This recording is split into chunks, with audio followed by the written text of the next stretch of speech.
Because I've reviewed so many Metroidvania-style action games, I go into each new title a little worried that I'm going to know all of the cliches. I mean, there seems to be a cookie-cutter approach to a lot of the recent releases where we're collecting the same abilities, fighting the same bosses, and traversing the same types of environments.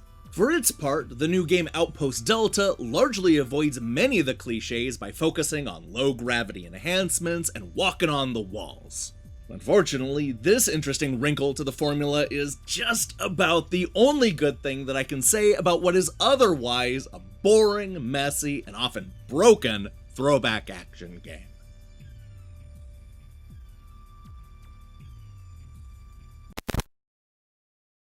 Look, you know the spiel. A space station is under attack and you've been sent in to clean up the mess. That means killing a bunch of aliens and robots, all while tracking down key cards that will unlock doors and open up new parts of the outpost. It's a familiar formula that was perfected with games like Super Metroid and Axiom Verge, two run-and-gun greats that clearly had an effect on developer hidden achievement. Now, to say that this game does not make a good first impression is an understatement. I spent the first half hour riding the elevator up and down the space station, running through narrow corridors, and putting up with overly aggressive enemies, all in the hopes that it would eventually lead to something fun.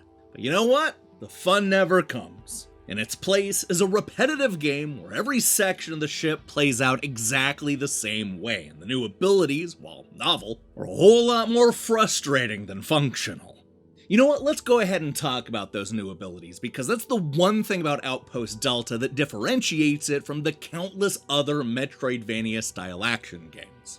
Because this is a space station, our hero is able to adjust the gravity in order to jump higher and even float through dangerous areas. We also unlock the ability to walk on the walls and the ceilings, opening up a new way to traverse the purposely convoluted levels.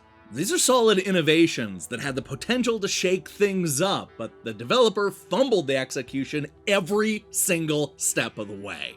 The worst offender is the ability to walk on walls and ceilings, which simply doesn't work half of the time.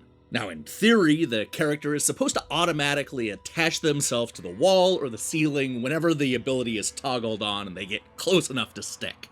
I say in theory because it rarely works out like that. The game demands precision when dealing with lasers and other obstacles, but you'll spend most of the adventure fighting the controls and wondering why the abilities don't work as advertised. And even if you're able to stick to the wall, good luck moving or jumping around. Controlling the characters while moving up and down is a nightmare, as is dealing with the tight passageways, transitioning from wall to ceiling, dealing with enemies that are upside down, and pretty much everything else. What's even more frustrating is that all this feels completely arbitrary. Sometimes you'll get untethered if you jump too far, while other times you'll be fine. The game makes it hard to find that line, which ultimately results in a lot of cheap and unnecessary deaths.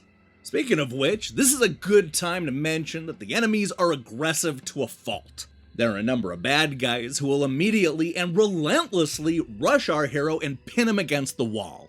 This means that you can't move to escape or even shoot them, since you need a little bit of space between you and the enemies in order to get a shot off. This is only made worse when you realize how fragile the protagonist is. All it takes is a few hits before we're forced to go back to one of those checkpoint stations, which are not distributed as liberally as one would like. Oh, and that reminds me, Outpost Delta is the kind of action game where the checkpoints can actually screw you. I ran into a situation where the game got saved on the wrong side of the laser, something that ultimately forced me to start the game over from scratch. In another failed playthrough, the game saved as I was trying to escape an especially aggressive alien. Not only did I die in the process, but every time I respawned, the enemy was right there attacking and I had very little life. And it's not like I could just go around and pick up more health because there's a finite amount of pickups in the space station. Something that left me in a maddening loop of death, respawn, death, respawn, death. That honestly seemed like the only solution was to start the game over again. Again! It was during my third attempt to beat the game when I started to notice just how bland and unremarkable the level designs are. No matter what part of the Outpost you're exploring, the backgrounds always look the same. It's the same coloring, the same view, the same obstacles, the same enemies, the same elevators, the same boxes. Everything is the same. And it's not like it's the same gorgeous graphics from one level to the next, because Outpost Delta is an ugly, ugly game. The pixel graphics are messy and the animation doesn't work properly a good portion of the time. The presentation does not come together at all. And that brings me to my final and most devastating point. Outpost Delta is too damn expensive.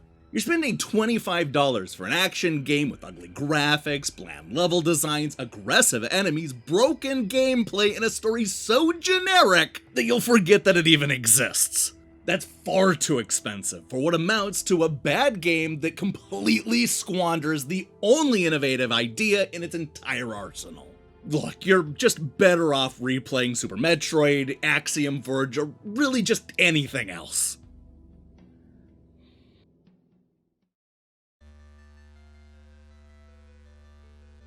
Outpost Delta is a throwback game done wrong. What could have been a really cool low-gravity Metroidvania-style action game is actually just a repetitive race through samey corridors and nonsensical level designs. You'll spend most of the time riding elevators, picking up keys, and just trying to get away from enemies that are desperate to pin you against the wall. Couple these problems with the clunky gameplay and frustrating technical difficulties, and you have an overpriced run-and-gun platformer that is not worth your time or money.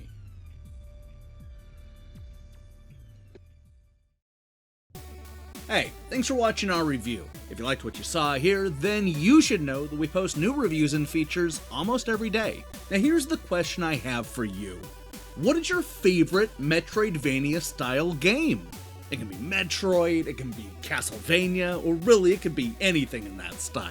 The choice is yours. Let me see your picks in the comments below. In other news, we'll be back later this week with both Electronic Gaming Monthly's best reviewed games of 2006, as well as the worst of 2006. I'm also hoping to have a review up of Space Invaders Forever, because that comes out today, I think. If that sounds good to you, then I strongly recommend you click that subscribe button and support what we're doing here. Until then,